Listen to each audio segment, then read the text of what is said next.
Hello everyone and welcome. In today's video I'm going to show you how to perform a service on a BB30 or a B-Bright bottom bracket. I'll tell you what you need and how to do it.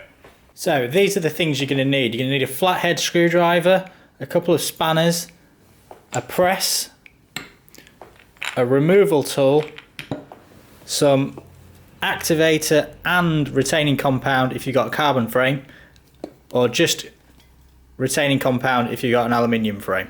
For the purposes of this video, I'm going to use this, which is a dummy bottom bracket. It's purely for photographic purposes.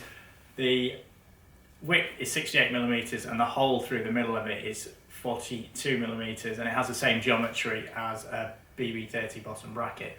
Additionally, I'm not going to show you how to take your cranks out in this video because there's just that many different types. I would never be able to cover it. So this video assumes that you've already taken your crank axle out. First thing we have to do is we have to take these bearings out. So they're 6806 bearings on both sides and they're retained by a snap ring which is inside, which you cannot see. To do that, we have to use a bottom bracket removal tool like this one. To set up the bottom bracket tool, we've got a number of parts to this. There's the puller end, a sleeve and 3 nuts. These 2 nuts at this end have to be tightened up against each other to force a lock nut. Then we want the puller end to be probably about 25mm beyond the end of the sleeve with a lock nut there. Thread that through into the bottom bracket shell, pull, put the sleeve up and tighten this nut.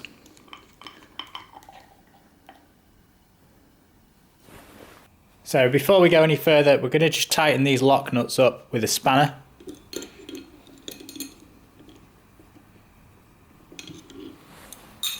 Now we're going to put a spanner around this nut here and hold it while we turn this one, which is the second of the 2 nuts, anti-clockwise.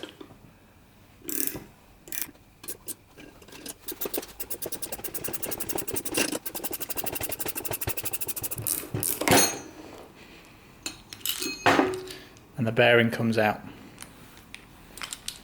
So once you've done one side, you need to go around and do the other. The procedure is the same.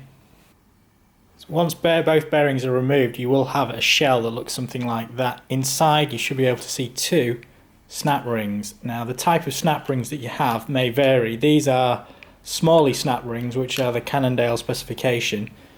Alternatively, you may have these snap rings.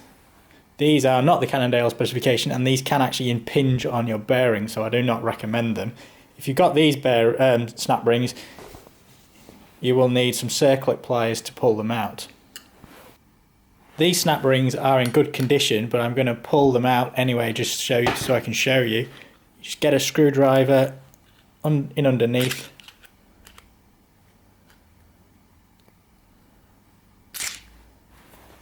Lever it and then it will pop out. Now to put them back in, there's a flat side and like a horned side. Start off with the flat side and push that into the hole.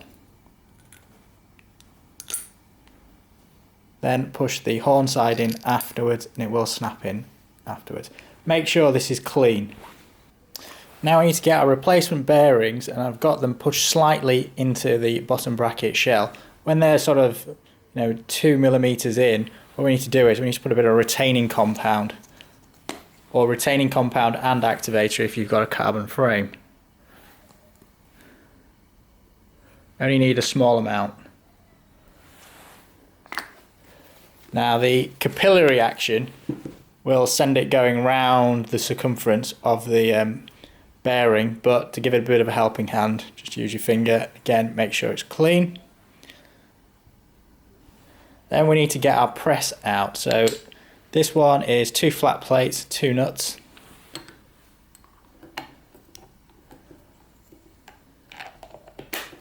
Assemble the press.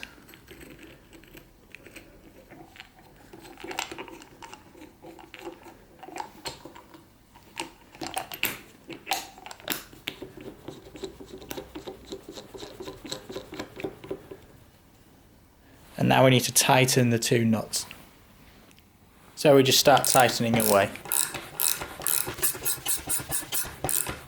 make sure you're getting the bearings in squarely.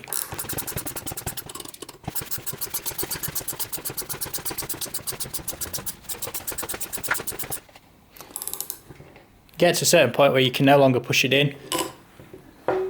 That signifies we are complete. All we do now is remove the press.